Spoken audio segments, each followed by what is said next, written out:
Purification. अब ये purification क्या है? शुद्धिकरण। Purification of water. वाटर में बहुत सारे, जब तक देखिए बारिश का जो वाटर है, रेन वाटर, वो प्योर होता है, लेकिन कब तक प्योर होता है? जब तक वो आसमान में है, जब तक वो स्काई में है, तब तक वो प्योर है। जैसे ही इस पृथ्वी पर आता है, अब वो इम्प्योर हो जाता है। बोले ऐसा क्या है पृथ्वी में?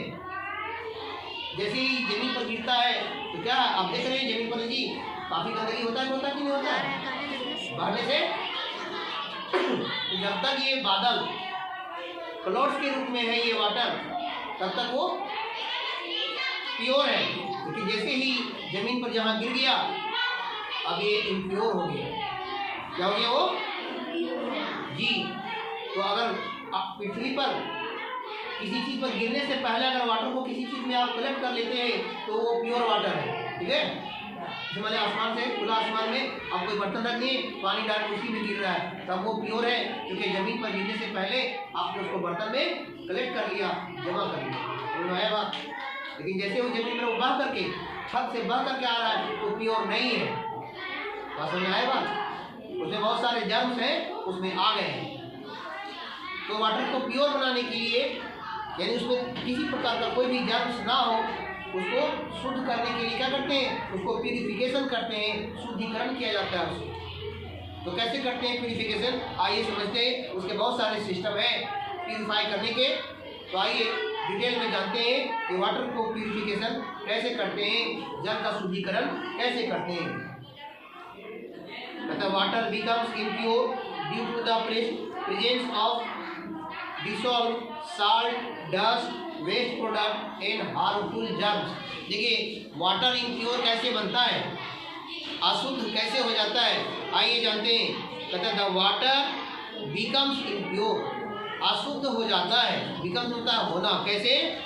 Due to the presence of dissolve, क्योंकि उसमें जो घुल जाते हैं हार्मफुल सब्सटेंस, कुछ हानिकारक तत्व वाटर में जब डिसॉल्व हो जाते हैं, घुल जाते हैं, जैसे साल्ट, नमक घुल गया उसमें ज़्यादा, किसमें?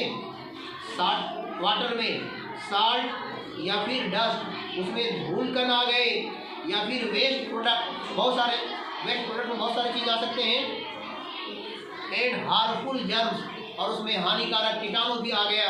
अब वाटर आपका क्या हो गया? इम्प्योर हो गया। क्या हो गया? यानी अशुद्ध हो गया। अब उसे आप नहीं पी सकते हैं। अगर आप पीते हैं इस तरह के वाटर को बिना प्यूरिफिकेशन किए, बिना शुद्धिकरण के पीते हैं, तो आप बीमार हो सकते हैं, क्योंकि वो जर्म्स, वो जो हार्मफुल सब्सटेंस है, वो आपके बॉडी में पहुंच जाएगा वाटर के माध्यम से, है ना? अब इसे प्योर बनाने के लिए क्या करना होगा?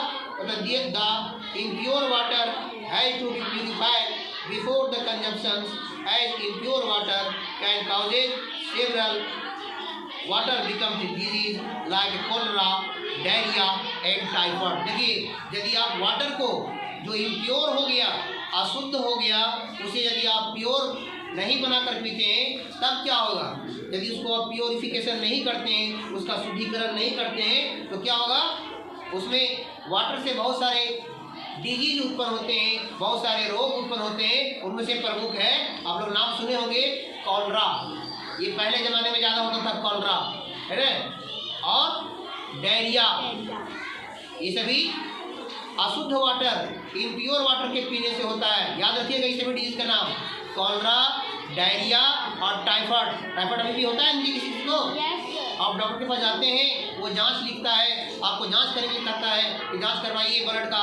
बाद में जांच से पता चलता है कि आपको टाइफाइड बुखार हो गया है जी। तो ये सभी अशुद्ध जल, इम्प्योर वाटर के पीने से होता है। कौन कौन से डिजीज बोलो? टाइफाइड, डायरिया और कॉलरा। ये तीन ऐसे डिजीज हैं जो किसके पीने से होता है? शराब पीने से, तब जूस पीने से, पानी पीने से, तो किससे होता है?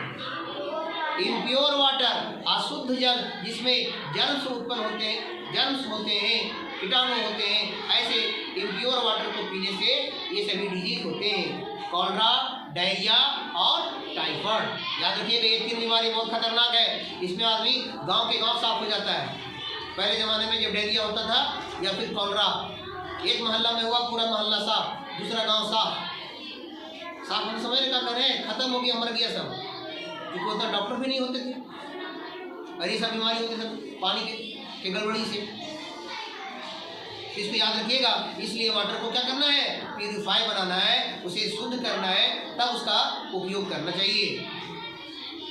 अब उसको प्योर बनाने के लिए जो तरीका है, 3-4 यहाँ पर ऑप्शन दिया है, जिसमें से एक है बॉइलिंग। सबसे सस्ता है बॉइलिंग करना।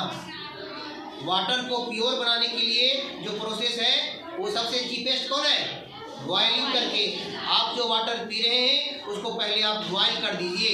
बॉइल समझते हैं, उसको खौलाइए पूरा इसको, तो उसमें जितने भी जर्म्स होंगे वो सब क्या हो जाएंगे, मर जाएंगे, है ना। फिर छानिए उसको और उस वाटर को आप पीजिए, आपका वाटर वो प्योर बन गया। तो बॉइलिंग, मतलब boiling of water is the simplest way to kill the bacteria and germs present in it. कहता है वाटर में जो बैक्टीरिया और जर्म्स प्रेजेंट होते हैं वो हम लोगों को आंखों से दिखाई नहीं देते हैं। समझ में आ रहा है, वाटर में जर्म्स है, बैक्टीरिया है, वो आपको दिखाई नहीं देंगे। क्यों नहीं दिखाई देंगे, क्योंकि आपसे वो डरते हैं। हाँ जी, तब क्यों नहीं दिखाई देंगे, क्यों नहीं दिखाई देते हैं जी। आप लोग जर्म्स के बारे में नहीं समझते हैं, जानते हैं।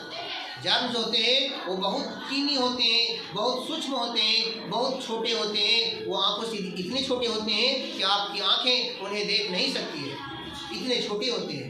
उन्हें यंत्र से देखा जा सकता है, उस यंत्र का नाम है माइक्रोस्कोप। सूक्ष्मदर्शी यंत्र से उस जर्म्स को देखा जा सकता है वाटर में। समझ में आया। इसीलिए वाटर को पीने से पहले उसे प्यूरिफाई किया जाता है। उसे शुद्धिकरण करने के लिए सबसे सिंपलेस्ट, सबसे जो साधारण से साधारण तरीका है वो क्या है, वाटर को क्या कीजिए, बॉइलिंग कर दीजिए, उसको खौलाइए। उसको 100 सेंटीग्रेड पर वाटर बॉइलिंग होने लगता है, ब्रेक डांस करने लगता है, नाचने लगता है, खौलने लगता है जी। उसको हीट करेंगे तो तब क्या होगा, उसके अंदर जो बैक्टीरिया, जो जर्म्स मौजूद होंगे वो सभी मर जाएंगे। इस प्रकार से आप वाटर को प्यूरिफाई बॉइलिंग के द्वारा कर सकते हैं। तीसरा जो है, दूसरा जो उपाय है वाटर को प्यूरिफाई करने का है वो है सेडिमेंटेशन एंड डिकेंटेशन। याद रखिएगा, पहला जो सबसे सिंपल कौन है, बॉइलिंग।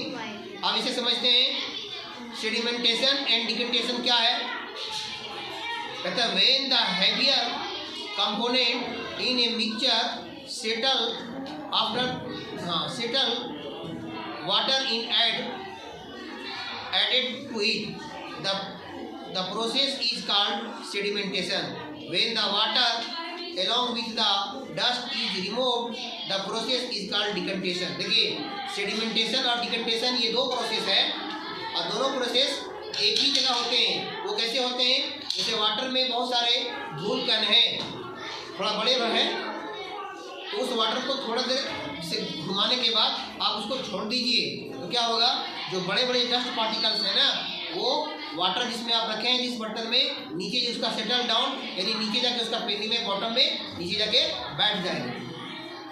ऐसा होता है, होता है। जैसे मान लीजिए वाटर में कुछ धूल कण है